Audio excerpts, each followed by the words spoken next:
Sa pulsa CCTV, ang pagsalpok ng bus sa isang tricycle sa Negros Oriental. Sa lakas ng impact, bumaliktad ang tricycle, isang patay.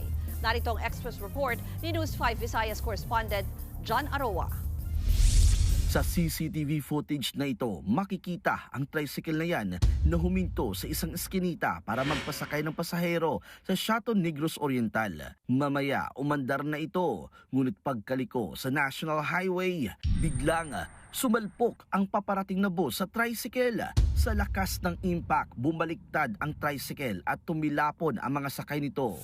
Yung driver ng tricycle, yun yung may head injury. Buhay pa siya. Umabot pa siya ng hanggang 3.5 oras ata sinugod sa hospital. Binawian din siya ng buhay dahil matindi pala yung head injury niya. Sugatan naman ang 3 pasahero nito, kabilang ang 2 taong gulang na bata. Nabalian naman sa braso ang isa.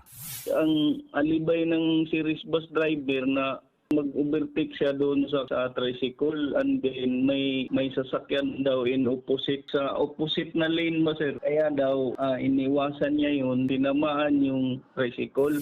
Pero sa investigasyon ng pulis, Based sa kuha ng CCTV, wala namang sasakyan na sinasabi niya. Tsaka yung takbo niya, medyo mabilis yung takbo niya. sa huli, nauwi sa arigluan ng aksidente. Nagbabalita mula sa frontline, John Aroa, News 5 Visayas. Mga kapatid, ako po si Ruth Cabal. Maging maalam at may pakialam sa mga may init at rumaratsadang balita sa Frontline Express. Para maging updated sa balitaan, mag-subscribe lang sa social media pages ng News 5.